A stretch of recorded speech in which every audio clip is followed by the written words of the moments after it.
Je voudrais avant tout propos féliciter les autorités publiques et l'ensemble des acteurs ayant donc contribué à l'adoption de la loi portant protection des apprenants contre les violences à caractère sexuel dans notre pays, le Togo. Vous savez, les actes de violence à caractère sexuel, notamment l'atteinte à l'intimité, l'attouchement et le harcèlement sexuel, la pédophilie, le viol, le cyberharcèlement sexuel, l'inceste, la séquestration avec l'intention d'obtenir de sa victime des faveurs sexuelles dans les institutions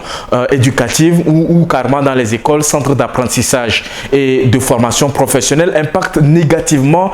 les études des apprenants et compromettent leur avenir. Ces différentes formes de violence à caractère sexuel sont à l'origine de plusieurs maux que sont les traumatismes durables, la baisse des résultats scolaires et surtout des grossesses précoces et indésirées. Aujourd'hui donc, pour le gouvernement et tous les acteurs impliqués dans la promotion et la protection des droits de l'enfant dans notre pays, il est apparu nécessaire au regard de toutes ces différentes formes de violence de prendre des mesures qui contribuent donc à garantir un environnement sûr, propice au développement, à la formation et à l'éducation, et surtout à l'apprentissage des apprenants, filles comme garçons. Cette loi qui contient les dispositions de prévention, répression et réparation participe également à la moralisation donc de la vie dans les centres de formation et d'apprentissage scolaire et universitaire, ainsi qu'à la réduction de l'analphabétisme, à entendre donc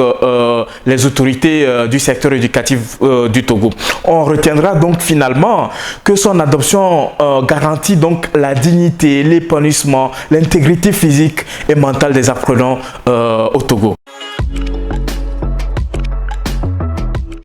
Il faut tout d'abord souligner que l'adoption de la loi relative à la protection des apprenants contre les violences à caractère sexuel complète et renforce le cadre juridique de promotion et de protection des droits de l'enfant existant. Donc il s'agit notamment de la loi du 16 mai 1984 relative à la protection des filles et garçons, la loi du 6 juillet 2007 portant code de l'enfant et la loi du 24 novembre 2015 portant un nouveau code pénal. Selon la loi, on entend par violence à caractère sexuel tout acte sexuel commis sur un apprenant par abus, donc par contrainte, par menace ou par surprise. C'est aussi tout acte commis même avec son consentement sur l'apprenant victime de moins de 16 ans. Sont concernés donc par les dispositions de cette loi les apprenants de sexe féminin et masculin inscrits dans les établissements d'enseignement primaire, secondaire, technique et universitaire, dans des ateliers et centres d'apprentissage et de formation professionnelle, qu'ils soient publics ou privés, laïcs ou confessionnels. En termes donc de mesures préventives et dissuasives, la loi précise en ses articles 4 à 7 les rôles notamment de l'État, d'un établissement d'enseignement, d'un centre d'apprentissage et de formation professionnelle ou de toute autre personne ayant connaissance d'une tentative de commission ou de la commission d'actes de violence à caractère sexuel sur les apprenants. Il s'agit notamment pour l'État de veiller entre autres donc à l'élaboration des programmes d'enseignement et de formation relatifs à la lutte contre les violences à caractère sexuel en développant notamment des curricula sur l'éducation aux valeurs et à la santé sexuelle, l'intégration dans le règlement intérieur des établissements d'enseignement, des centres d'apprentissage et de formation professionnelle, des notions relatives à la protection des apprenants contre les violences à caractère sexuel auxquelles les apprenants sont exposés, la mise en place de mécanismes de prévention et de prise en charge des cas de violence à caractère sexuel, la collaboration avec donc les médias, les leaders d'opinion, les organisations de la société civile et les communicateurs traditionnels afin donc de sensibiliser le public relativement donc à la gravité des actes de violence à caractère sexuel. La poursuite par le ministère public des auteurs de violences à caractère sexuel dans le respect des droits de la défense, la mise en place de numéros verts et tout autre mécanisme d'alerte permettant la dénonciation des actes de violence à caractère sexuel contre des apprenants ou encore l'élaboration et la signature d'un code d'éthique par la direction, le personnel enseignant, administratives, techniques et de services et par toute personne intervenant dans le secteur. En ce qui concerne donc les établissements d'enseignement, centres d'apprentissage et de formation professionnelle, ils doivent aussi œuvrer à la formation des enseignants en matière de prévention et de lutte contre toute forme de violence à caractère sexuel, la formation des apprenants sur les dangers que peuvent représenter donc l'utilisation abusive des réseaux sociaux et sur les outils pouvant les protéger efficacement, l'affichage donc des messages de sensibilisation sur les violences à caractère sexuel, l'implication du comité des parents d'élèves et des chambres de métier dans la protection des apprenants contre toute forme de violence à caractère sexuel, la mise en place d'un mécanisme de collecte et de gestion d'informations relatives aux violences à caractère sexuel, la vulgarisation auprès de la communauté éducative et des autres acteurs impliqués dans la mise en œuvre des dispositions législatives et réglementaires relatives à la protection des apprenants contre les violences à caractère sexuel ou encore la mise en œuvre de toute autre initiative qui concourt à la protection des apprenants contre les violences à caractère sexuel. Enfin, toute personne ayant connaissance d'une tentative de commission ou de la commission d'actes de violence à caractère sexuel a l'obligation donc de dénoncer sans délai, selon le cas, aux responsables d'établissements d'enseignement, de centres d'apprentissage et de formation professionnelle ou du centre de promotion sociale aux inspections d'enseignement et direction régionale de l'éducation, aux centres d'écoute et de conseil aux victimes de violences basées sur le genre, aux forces de l'ordre et de sécurité, aux autorités administratives et judiciaires, aux parlementaires et élus locaux ou organisations à base communautaire ou encore à toute organisation de défense des droits humains.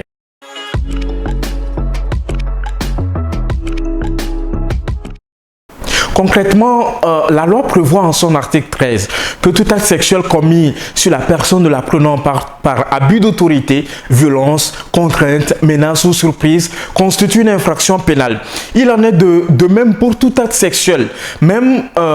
consenti, commis sur la personne de l'apprenant de moins de 16 ans. Dans ce sens, tout auteur d'atteinte à l'intimité de l'apprenant est puni d'une peine d'emprisonnement d'1 an à 3 ans et d'une amende de 2 millions à 10 millions de francs CFA ou de l'une de ces deux peines. La loi précise que l'atteinte à l'intimité de l'apprenant est le fait de publier ou de diffuser des papiers ou enregistrements privés, un dessin, une photographie, un film ou tout autre support reproduisant l'image à caractère sexuel de l'apprenant sans ou avec son consentement ou celui de ses ayants droit, ou encore d'organiser par quelque procédé, que ce soit l'interception, l'écoute ou l'enregistrement de communications privées, orales, optiques, magnétiques ou autres échanges à caractère sexuel reçus dans un lieu privé à l'insu avec ou sans le consentement de l'apprenant.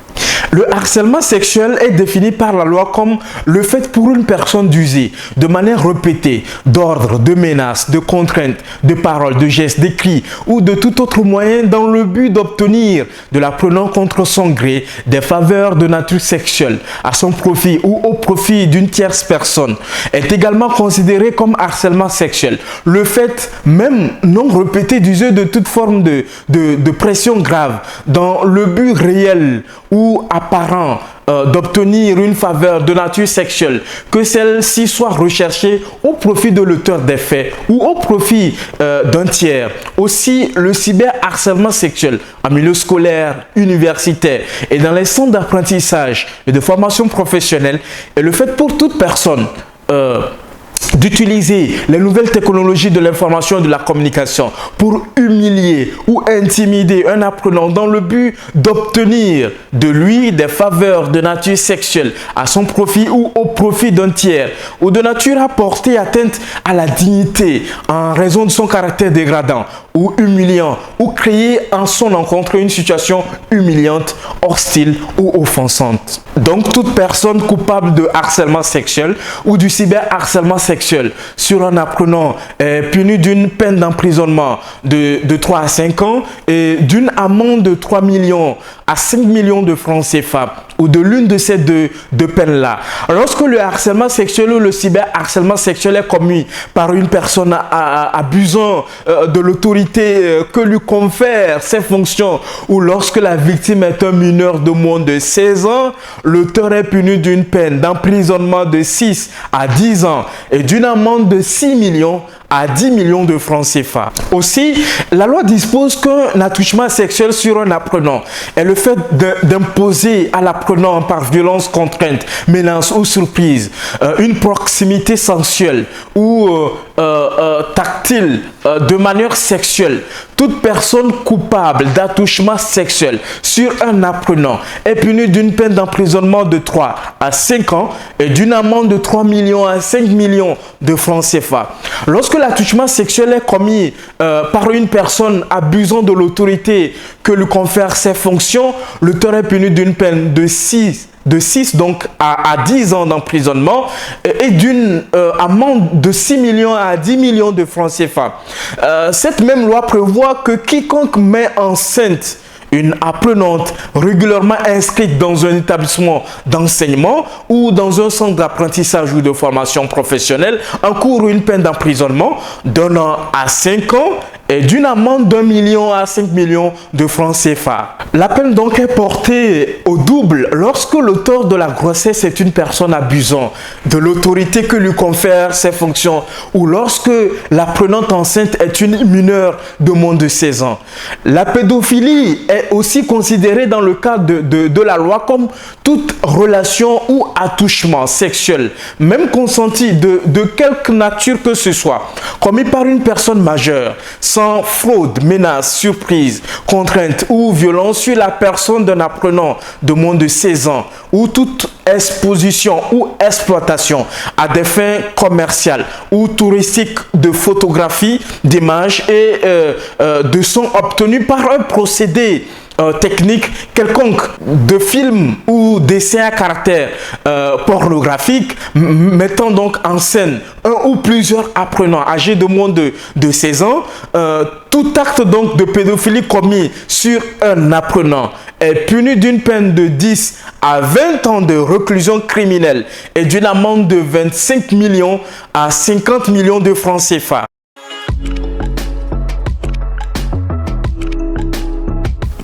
Plusieurs mesures sont prévues par la loi afin donc d'assurer une prise en charge efficace des apprenants victimes de violences à caractère sexuel. Ces mesures sont mises en exergue à travers les articles 8 à 14. Toute apprenante enceinte a le droit de poursuivre ses études si elle le souhaite. Si l'absence fréquente ou prolongée au cours, formation ou travaux pratiques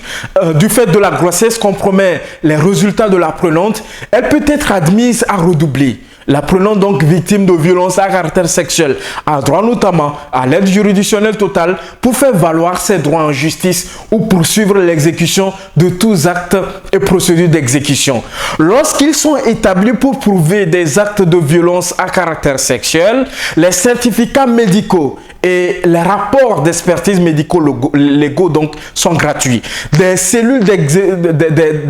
d'écoute et d'accompagnement psychologique, social et juridique des apprenants victimes des violences à caractère sexuel sont mises en place dans chaque commune. Au-delà, il est mis en place un observatoire placé sous donc la tutelle conjointe des ministères chargés des enseignements primaires, secondaires, techniques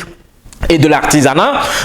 du ministère chargé de l'enseignement supérieur et de la recherche et du ministère chargé de la promotion de la femme pour donc assurer le suivi et évaluation violence à caractère sexuel contre les apprenants. Cet organe est chargé donc de l'élaboration d'un plan national de lutte contre les violences à caractère sexuel en milieu scolaire, universitaire et dans les centres d'apprentissage et de formation professionnelle.